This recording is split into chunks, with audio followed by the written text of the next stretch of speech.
Welcome to Pixelated episode 75. I'm your host, Will Saddleberg. This week, Abner, Damien, and I talk through Samsung's launch of the Galaxy XR, an $1,800 VR headset that serves as our first taste of Android XR.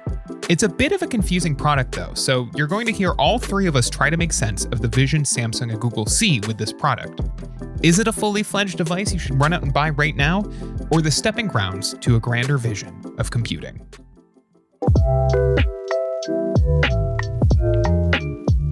So Android XR is out in the wild. We've seen Samsung just unveil their brand new headset, which was originally Project Moohan and now is the simply titled Galaxy XR. Terrible name. Not sure how I feel about the whole AR thing, XR thing, but guys, tell me what you think about the future of this, because I feel like this is a stepping stone for something greater a little bit down the line. This is not Google's first rodeo. This is not Samsung's first rodeo with headsets. Gear VR, was it? And Daydream a few years ago. So headsets are far from a new concept. Apple went last year, Meta and Oculus have been doing for years. They just haven't... I guess I'll just boldly cold take, say headsets probably aren't a mass market device in the short term. I think that's fine though. Do you think that's fine? I don't know, Will. You were about to interrupt me, which I interrupted you first. But yeah, go ahead. No. What do you think? I feel like you feel the same as me, right? I do. I guess I just have like difficulty seeing where the vision is. So like if I'm starting out on good things, right? Like I was convinced that what we now know is the Galaxy XR was going to be like Apple pricing or maybe slightly undercut, and to my, I'll give them this. $1,800 is not $3,500. In fact, it's basically half the price for fairly similar hardware. So, if you liked the idea, the vision of the Vision Pro, but didn't want to be in the Apple ecosystem or didn't want to spend $3,500 on it. This is like a fairly, comparable experience, but on Android. And like, I think a lot of the things that would make me want to have a Vision Pro are here as well. Like movie watching, for example. Like I do think this would be great for solo entertainment viewings. I don't know how often I run into that anymore, to be honest with you, but 10 years ago I would have loved this. Otherwise though, it's it does feel difficult to lock down what is Samsung's pitch for this beyond being the first Android XR headset. And to that end, that does make me wonder. It's like, okay, but you guys have a grander vision for Android XR, it feels like. Yeah, I mean, do you think Samsung kind of I feel like they've held back a bit. It's almost like they've, and we talked a little bit about it with the S25 Edge. It's almost like they kind of, I know it's not run out of ideas or anything like that. It's almost like they've put something into production. They're kind of like, oh damn, we got to release this now, and the wheels have come off a little bit in the wider space. Like. Yeah. If Apple can't make the Vision Pro work at scale that maybe they would hope it would work at scale, then Samsung are kind of like seeing it and be like, ugh. And maybe that's why they dragged their heels a little bit with Moohan when it was originally the Moohan development kit, because that was available, it was announced last December, was it, Abner? I don't know if that's correct. I just wonder if there's a little bit of dragging their heels, and this is why I'm kind of a little bit, I don't know how to describe it.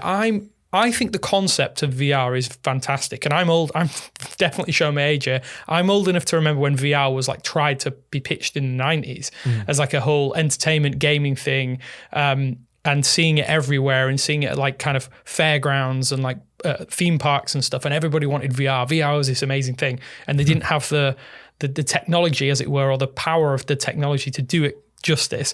Now it feels like we have. And there still kind of hasn't been enough of a... We've had breakthroughs, right? I think MetaQuest 3 is... it's very popular in the gaming circles and a very, very small portion of gaming. But I just don't know where... Maybe Samsung kind of like... I don't know, did they take the foot off the gas a little bit? It just feels like that to me. I don't know. So that's what we know. In Google and Samsung deciding to release this headset. Okay, from a more fundamental level, headsets are what's attainable, what's possible in this form factor right now, in the augmented reality form factor.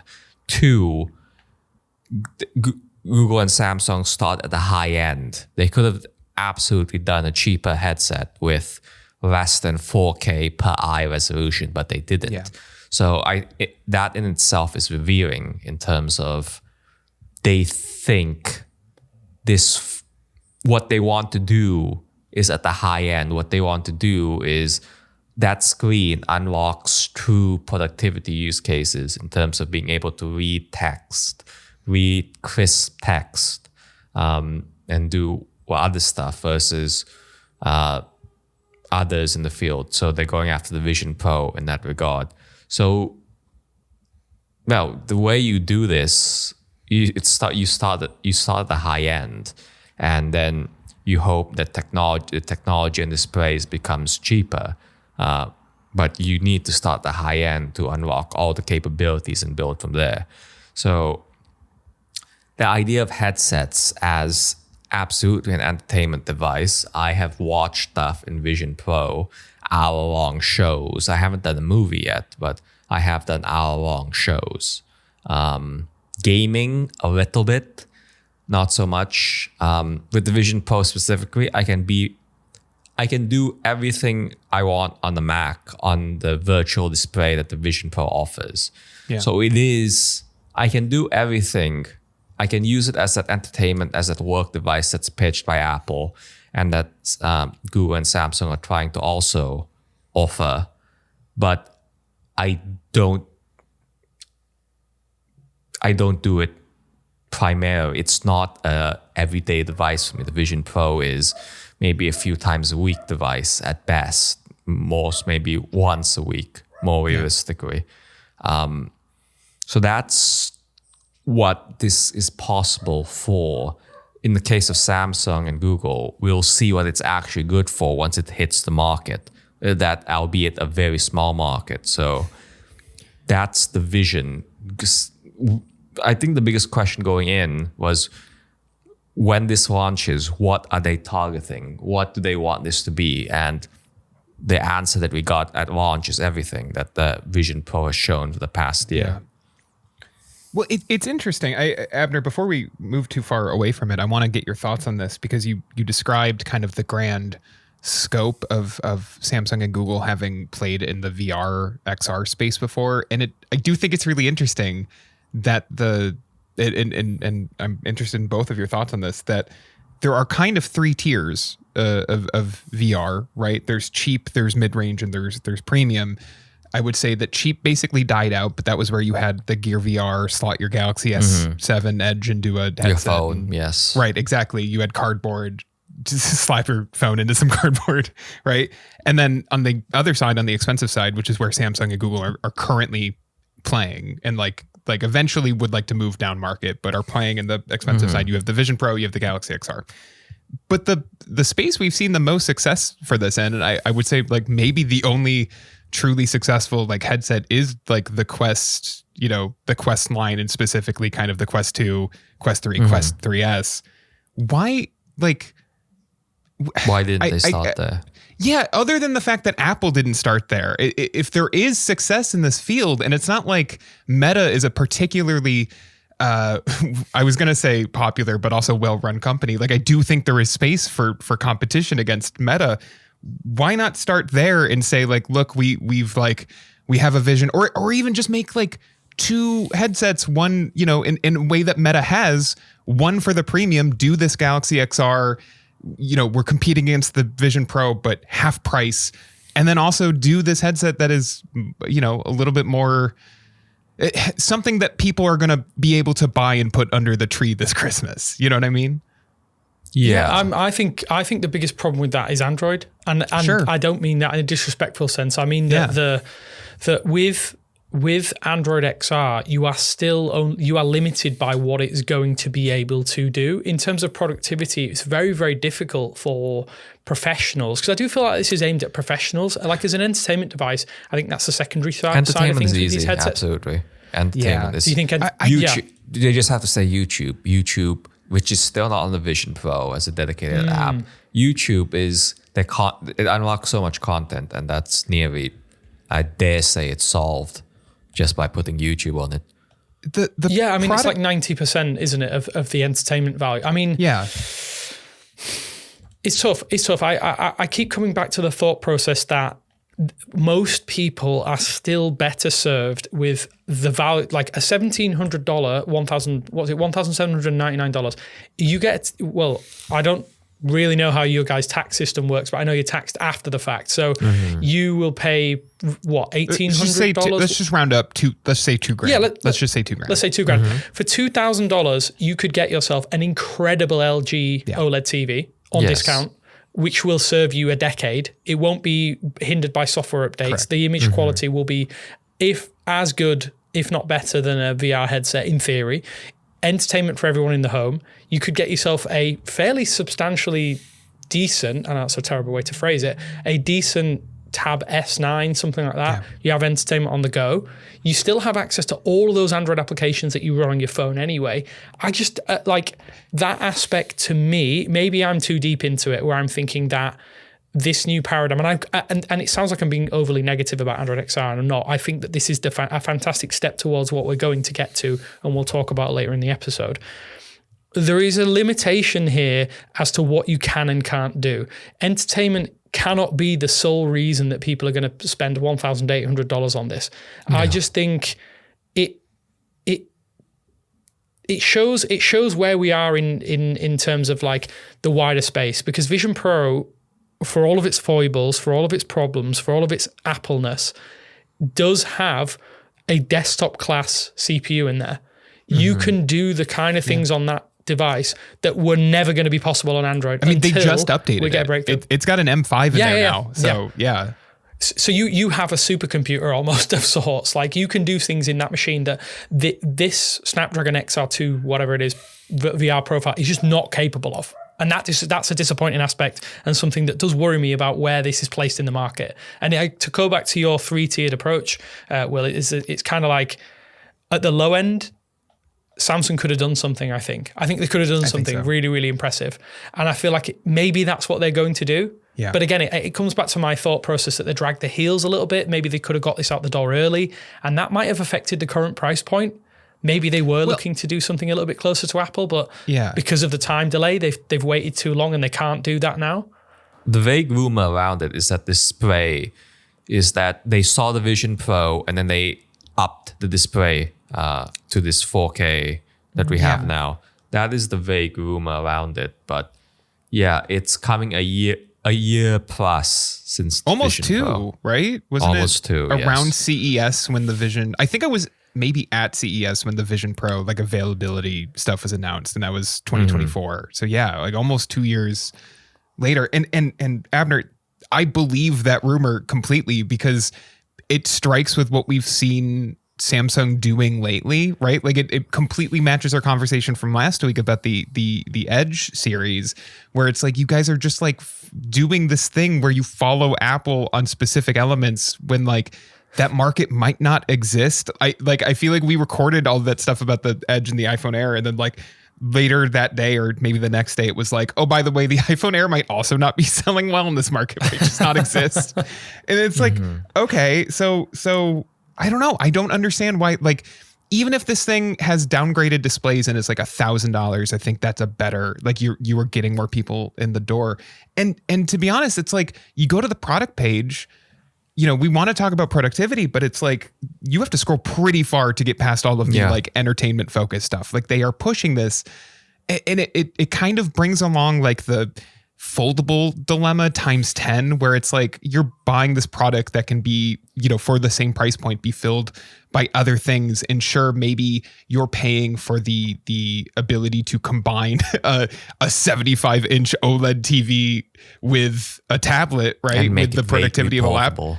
Yeah, but like you're asking, it's a big, you know, even more so than the foldable. It's like, okay, but this is a device in addition to your phone, so you're already, you know, have to get over that hump. And then it's like, plus it's clunky and you're paying $250 for a case. And like, $250 for the controllers if you want those. It just becomes so difficult in the same way that the foldable does, where you're like, well, here's a list of things you could buy for $2,000 that kind of tackle the same thing and maybe better. I mean, Damien, I bought an OLED TV this year, and to your point, like I paid less than what the Galaxy XR costs, and I can watch it with my fiance, and that's not something you can say. I think that's it. Yeah, I think that's it. I think with VR, it's very much like, and I'm kind of glad that it's here in this form factor of the last couple of years, because I'm of the age where I grew up watching sci-fi films and everybody had a headset on, and kind of like that was the cool thing that couldn't. I couldn't even conceptualize it as a child, but now as an adult, it's like, wow, these things exist. This is science fiction in reality. But at the same time, it's like you're almost there. Like there's nothing that makes me think, this is going to be so much better than the TV I have on the wall, or the tablet I have in my bag, or the foldable phone I have in my pocket. But then let's get away from the negativity for a moment, because I think there's some things that are genuinely very, very good. I want one of here. these, to be fair, in the same way that I wanted a Vision Pro. It's just that the price tag becomes so. But I'm like, no, I do want to watch Avatar on this. Like I do. So one thing I will say with certainty is that at least Google has a very good repository of content that you can tap into straight away, which I think which is the biggest thing that has hindered the Vision Pro to some extent. I think with Meta Quest, it's a bit different because they align themselves with gaming a little bit more, and game development it's closely aligned 3D worlds, you can get into them. I think one of the biggest benefits to this, price aside, we have things that Google has been doing for the better part of, how long has Street View existed? For a better part of a decade. Mm-hmm. You now have the opportunity to get in person effectively with all of these things that have existed for a long time in a way that wasn't feasible before. So the Google Maps immersive view, that is something that I would love to try. I think that as a tourist is a fantastic way to kind of get your bearings before you visit a place. Maybe you could go to places you would never have the opportunity to go to. But for $1,700, you may be able to get a ticket to visit there. But that's another complaint. Do you think that is going to be enough for people to say, I want one of these just to access these things that have existed for a long time in a different way? The key question that we asked earlier is, why didn't they start at the middle tier? Why didn't they start at $500 to $1,000 range? And again, entertainment and productivity. Entertainment, as evidenced by the fact they include controllers. They want to do some gaming. They offer the ability to buy controllers. They want to do gaming stuff, which, okay. The productivity, to me, it really comes down to the productivity use case. It's just, we need to use it. We need to see if it's desktop class Chrome. They showed a video editor application from Adobe on there, which, again, okay. But they also showed Flow, which is Google's AI generation thing, which I assume prompting will be so much easier than timeline management.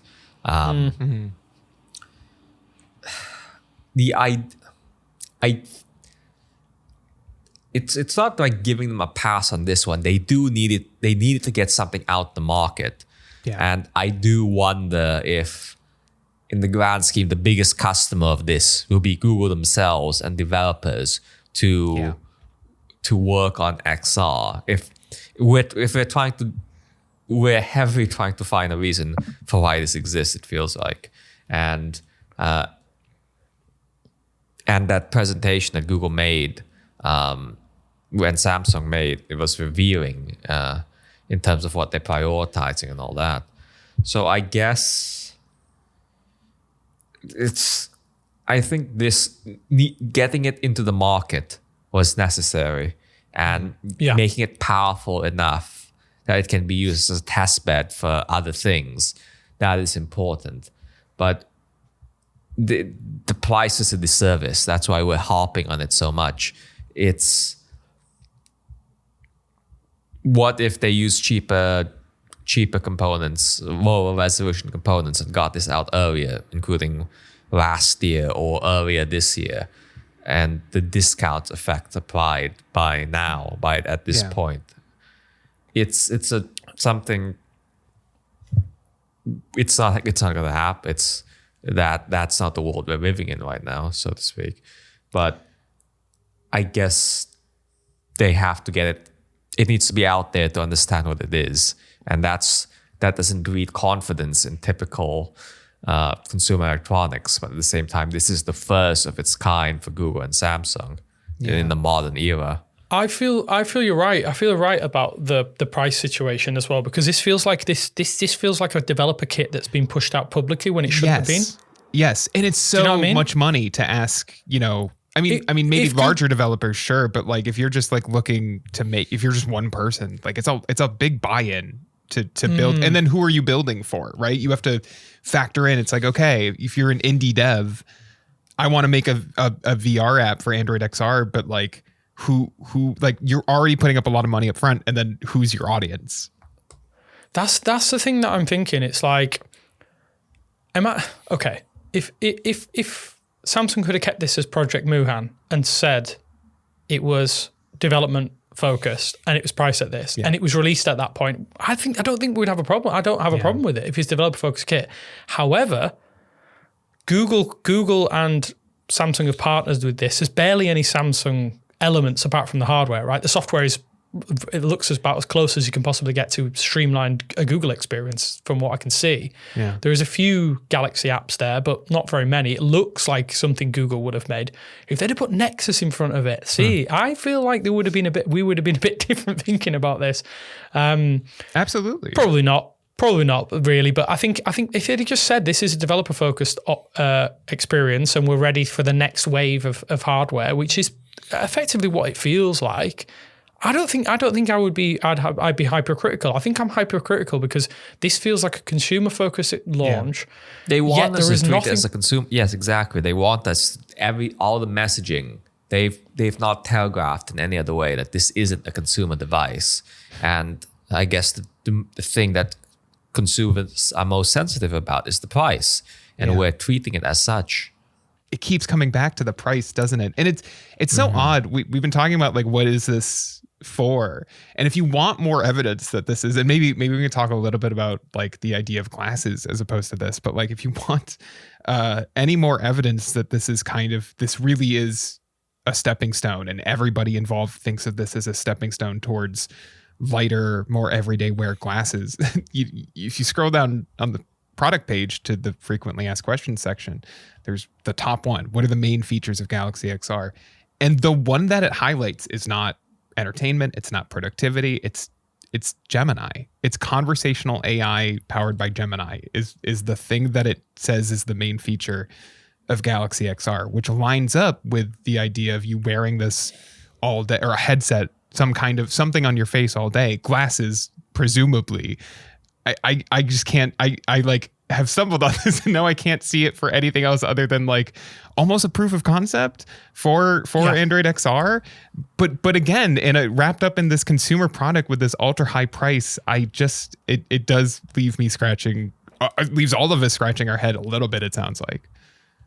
I wonder if there is, I mean, they'll have investor pressure, right? There'll be pressure from big time investors to get this out there to basically say, okay, we have this product. This is that, like you said, a stepping stone. This is the first wave of hardware, and it's only going to get better. I do agree that the major reason a lot of people will be looking at this and wondering is Gemini is effectively the killer feature here. We finally get to see Gemini interacting with things in the real world with a headset kind of system, real-time cameras. It's Gemini Live video, but all the time. I'm guessing it can get more contextual. It's probably using the same models, I imagine. So the understanding and stuff like that, I think, is going to be interesting. Obviously, it has that screen context awareness as well. And if you have multiple screens on at the same time, it's very much more aware of every single aspect of what you're doing, more so than Gemini Live Video can on your smartphone. So in that respect, it is. If it works, I mean, I haven't been able to test this. Abner's the only one who's been able to test something similar to this. That has to be a success, I guess. If that is the main reason that this is public. I think, are we all in agreement in that? I feel like that is the main component of Galaxy XR and Android XR so far is get Gemini out there in the world proper, seeing things, interacting with what you have running on the device, what else is in the background. Like, yeah, that I'm very, very excited by. I think that is the MO of this. But just tell us a little bit about you had the pleasure, Abner, of being able to test this out at one point. Just tell us a little bit about how you feel this has developed since you saw it originally. It's a lot of it is the same since I saw it in December, 11 months ago. It's the models I'm sure have come far further. I think we were at Gemini 2.0, then we're at 2.5 now, and the optimizations that all that has improved in the past 10 months. Yeah, I'm waiting for the final thing, obviously, but again, I just have to go back to the idea of productivity in terms of the problem is at $1,700, $1,800, $2,000 final is it's not going to be a replacement productivity device. God knows tablets have tried to be that, but they're not. Everybody still sticks with laptops. And at the same time, I'm also happy they didn't do entertainment only, because that is limiting. That is just an entertainment device. You get to consign it as a way as just entertainment and not the future of everything else. But anyways, in using Gemini, in that, well, talking to things, you do have the benefit of its primary using it at home. And I think that is the most curious thing, whether the primary way you end up controlling this is with your voice versus hand gestures and on Vision Pro primarily. How much can you really get done in a work context or even in an entertainment context that you use Gemini as the launcher effectively? That is the question. But from my memory and from, I guess, the previews we got this week, on paper, they seem to have nailed down the basics, same as Meta, same as Apple. That all appears to be refined and only gotten better since I used it in December. So I'm not worried about the basics here. It's just what else can you do to differentiate it, even though differentiating something in this market is so early and premature in terms of how many people have actually used it. But yeah, Gemini, it comes back to Gemini and how heavily Google is emphasizing it. It was like the first part of their blog post. It's the first part of everybody's announcements of Gemini's key role. I guess moving towards the future and when people actually experience this, it's not going to be on a headset, it feels like. It's going to be on the first glasses, which we got to tease from Samsung. They're working with Warby Parker and one other company to make glasses. So it's fair. I think at this point it's obvious that these first glasses will be no displays, just a camera and voice and microphone input. That will be people's first real interaction with Gemini on this new form factor, on having an always-on world-facing camera capturing the world and giving you help with it. So this next phase is, in an ideal world, this headset and Samsung's glasses were announced at the same time. But I guess the best thing we can look forward to right now is that the glasses it doesn't take until October of 26 for the glasses to launch. I really do think that needs an accelerated schedule given how far Meta is right now. Do you think as well with regards to those glasses are going to come without the visual element? Do you think this might, and I don't even want to say this, but it's the only way I can kind of quantify it. Do you think that somewhat sets those glasses up for failure a little bit? Because we're going to get an XR device currently, which will give visual elements. You will get the visual feedback, but then you will be expected to wear a pair of glasses which have all of it, but the one thing that I'm not saying somebody will buy the VR headset, the XR headset, and then buy the AR glasses. But if somebody does, there's going to be a little bit of a kind of a, I don't know, your brain kind of quantifying it and being able to, being confused. I do wonder if that might, do we potentially just see a huge, I guess it's a technology jump where we get those visuals in glasses. We get that little tiny screen that's capable of almost, is it projecting an image, I guess? Do we need that? We do need that, sorry, I'm answering the question. But do you think that this is, Samsung are almost preempting themselves? I know we expect it to be speaker and no visuals, but I just wonder if that sets them up for failure again a little bit. I don't know. I know Meta Ray-Bans have proven that people like just the audio-only format. They use them as headphones, plus world-facing camera, video specifically. If the state-of-the-art is the Meta Ray-Ban display that was announced a few weeks ago, that is the state-of-the-art. That price is they're absolutely subsidizing that price, $800 something. That is not, it's no way that technology is that cheap. If that is the state-of-the-art, the displays and glasses aren't ready yet. It's no. They already look bulky, and I don't think you're getting enough value for $800. Even if they're subsidizing the technology, I don't think the display is a killer functionality. But this audio-based augmented reality is, we haven't seen something as good as Gemini on this form factor from anyone, because only Google has Gemini.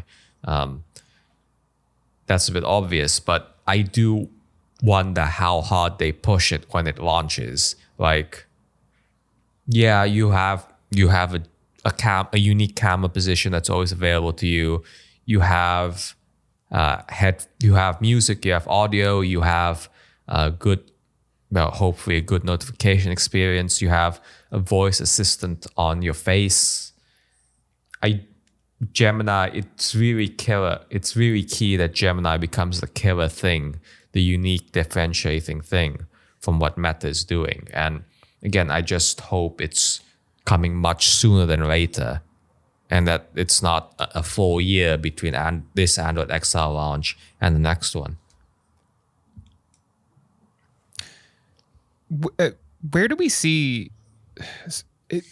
How do we see headsets fitting into like what would be successful for Android XR, right? If we're saying that like we don't think that the Galaxy XR as it exists right now is going to sell at a lot of numbers. I don't know what success qualifies at, but I don't think any of the three of us are predicting high sales for this. And then we're envisioning the glasses in a year, hopefully maybe 2 years from now, but hopefully sooner rather than later, as we're saying. What is that the successful product? Is there another successful product? Can a Lenovo come in and make a headset that is successful? Is this fully? I'm curious where you guys are at on this, because I have so many conflicting. I can't figure out what people want. Do people want the screen? Do people just want like as you're saying, Abner, like audio and a camera and Gemini support? What is the path to success here for Google really on Android XR? I think they want if they get 4 or 5 partners to sign up and make their own versions, if Oppo do one, if OnePlus do one, but I don't think that's going to happen. Yeah, I think if I can't feel it either. You mentioned Lenovo. I think Lenovo have been in computing for long enough to have already probably toyed with this idea, right? The only reason I can envision Lenovo doing it is to really push the gaming element of it. Like I could see them making a Legion XR VR headset, right? That is in the same way that they've made these gaming handhelds. But even then, I'm not like convinced they would do it, and I still think it would have to be sub $1,000 to really have any success. Especially, it's so interesting. This is like the one space where Meta is like ahead on all fronts. And like it is, but it's still not a large. No, it's not. But it's interesting that everything I'm like envisioning, I'm like, oh, they just need to do what Meta's doing, which is not usually a sentence I think to myself. I'm going to pose a question then. Do you think that Google and not so much Samsung, I think it's definitely Google here. Do you think they're happy to cede ground to Meta in the headset space? Because the headset space is not where Google sees this. I don't think Google sees that's not where the money is realistically. Do you think they're happy to cede that ground to Meta in the headset space and let them take that? And I wonder if that's one of the reasons why this has been held back a little bit. I do think some of it is definitely down to Samsung, and as Abner alluded to, potentially making those display changes. I think I'm just going to say it. I think Google are very happy to let Meta do their thing with the gaming headsets and take all of that market, take as much market as they want, because this is just that. Okay, we know we can do this. Like, we can give you the software that can run on these devices. When we get somebody out there who's making hardware running our AI software, nobody else is going to be able to compete. Yeah. Obviously, I think Meta. I don't know what their AI platform is called, so that just shows you how well they're doing. I can't see OpenAI. They're going to have to do it through a partner, and they're not in the hardware game. Google have this vested interest to do so because they have so many big high-level partners who are just going to, I'm not going to say bend to the will, but they're going to do things that benefit everybody in a kind of different way. Yeah. I think personally that like I say, Google are happy to let Meta lead in the cheap VR headset space because they know that in the end game is theirs for the taking if they do this correctly. Does that dissuade developers from picking this up if that's like the clearest vision we can see from Google? Like why would you develop a game for the Galaxy XR for Android XR if like the vision at the moment is like probably displayless or maybe there's a HUD but not 4K panels for each eye? Like, that just makes this release even more confusing. And I know why it's here and I know why this is the path for it, but it's like every time I feel like I'm stumbling on the answer for like what the grand vision is. And I think you guys are right. I think it's Gemini. I think this is a Gemini play, but that does make this product and the first step of Android XR feel very out of step with what Google is probably building up to. Yeah, out of step is probably the best way to describe it, isn't it, Abner? Yeah. Yeah, again, it goes back to the price dictating people's expectations for it. Yeah, and I think so. We, as fans, you if you can't buy, well, people talk about anything. They will absolutely have opinions about everything. But if the fact that they can't really use it, that is inherently a limitation. And you do want word of mouth on this. You ideally want positive word of mouth on this. And right now, everybody, the comparison to Meta, I think on paper, Samsung and Google could have absolutely competed with them with a cheaper device, but they didn't do so because I don't think they see it as the future. Right. I don't think cheap entertainment devices, headsets are the future. The inherently limiting factor there is the isolation of it. And households and that kind of stuff.